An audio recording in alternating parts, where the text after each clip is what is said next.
वर्षा की सहेली सोनिया की शादी तय हो गई थी। सोनिया लव मैरिज कर रही थी। वो अपनी लव मैरिज को लेकर बहुत ही उत्साहित थी। यार वर्षा, सचमुच मैं बहुत लकी हूँ जो मेरी लव मैरिज की विश पूरी हो रही है। मेरा प्यार 7 जन्मों के लिए मेरा होने जा रहा है। कितने लोग हैं जो लव मैरिज को तरसते हैं, उन्हें सच्चा प्यार नहीं मिल पाता, पर मुझे तो लगता है कि लव मैरिज सबसे बेस्ट होती है। उसमें 2 लोग एक दूसरे को जानते हैं, पहचानते हैं, साथ रहते हैं, एक दूसरे से सारी बातें शेयर करते हैं, फिर आसानी से हम किसी ऐसे इंसान के साथ जिंदगी गुजार सकते हैं जो काफी समय से हमारे साथ होता है, हमें जान चुका होता है। पर मेरा मन था कि तू भी लव मैरिज करे, पर अब तो तेरी लव मैरिज होने से रही, तुझे तो अरेंज मैरिज करनी पड़ेगी। तुम जानती हो सोनिया, सुमित ने मुझे धोखा दिया है। उसने विदेश जाकर वहीं एक लड़की से शादी कर ली है और वहीं सेटल हो गया है। इसी वजह से मेरा प्यार से मन उठ गया है। अब तो मम्मी पापा जहाँ कहेंगे मैं वहीं शादी कर लूंगी। हाँ, अब तो तुझे ना चाहते हुए भी अरेंज मैरिज ही करनी होगी। चल मैं चलती हूँ, मुझे शादी की बहुत सी तैयारी करनी है। वो मुझे साहिल के साथ मार्केट जाना है। सोनिया की लव मैरिज की खुशी उसके चेहरे पर झलक रही थी। वहीं वर्षा थोड़ी उदास थी क्योंकि वो भी लव मैरिज करना चाहती थी, पर जिस लड़के से वो प्यार करती थी उसने साथ नहीं निभाया। अब अरेंज मैरिज को लेकर वर्षा के मन में बहुत से सवाल थे। कुछ दिनों बाद सोनिया की शादी हो जाती है और इधर वर्षा का रिश्ता भी तय हो जाता है। अखिल बहुत ही अच्छा लड़का है, बहुत मेहनती भी है, कपड़े का पूरा शोरूम अकेले संभाल रखा है। हमारी वर्षा बड़ी किस्मत वाली है जो इतना अच्छा लड़का इसे मिला है।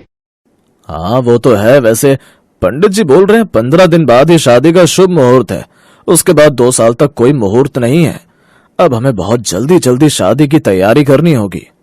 15 दिन बाद शादी का सुनकर वर्षा घबरा जाती है क्योंकि वो अखिल को अभी ठीक से मिली भी नहीं थी और न ही उसकी अखिल से ज्यादा बात हुई थी।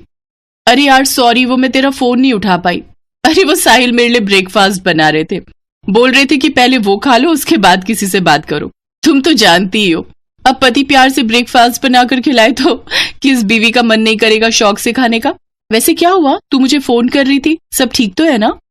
सोनिया, मेरी शादी पक्की हो गई है। 15 दिन बाद मेरी शादी है। क्या? 15 दिन बाद तेरी शादी है? पर तू तो अभी लड़के को जानती भी नहीं है। वैसे तू अखिल से मिली है? बस वही जब सगाई पक्की करने के लिए आए थे तभी हल्की फुल्की बात हुई थी। हाँ, उनका फोन आया था, बोल रहे थे कि आज कुछ देर के लिए मैं उनके साथ बाहर चलूं तो आज जा रही हूँ।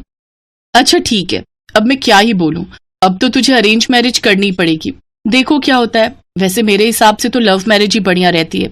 देखने में कितनी खुश हूँ, साहिल मेरा बहुत ख्याल रखते हैं, किसी भी चीज की कमी नहीं होने देते।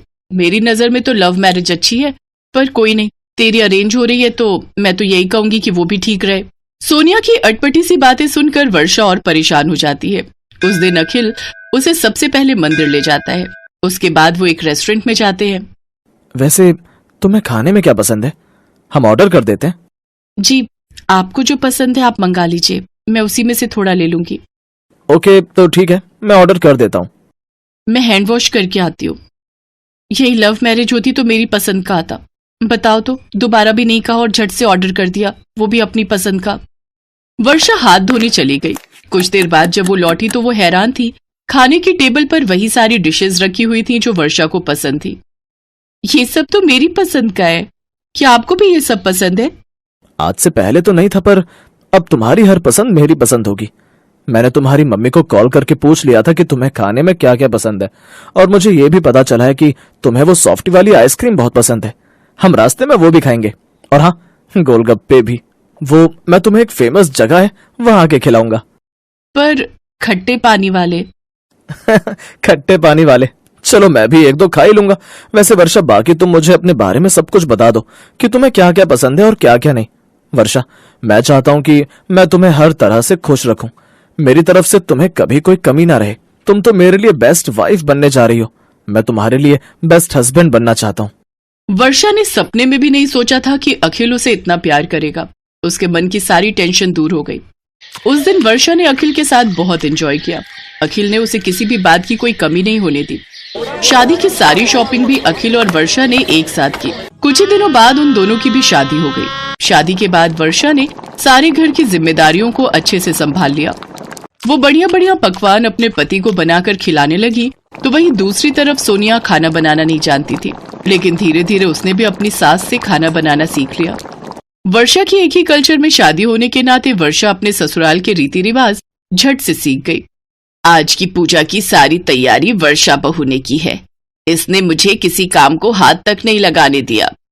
वहीं दूसरी तरफ सोनिया ने इंटरकास्ट मैरिज की थी, जिस वजह से उसे अपने ससुराल वालों के रीति रिवाज सीखने में वक्त लगने लगा, जिससे सोनिया को अपने ससुराल में एडजस्टमेंट करने में वक्त लगता है।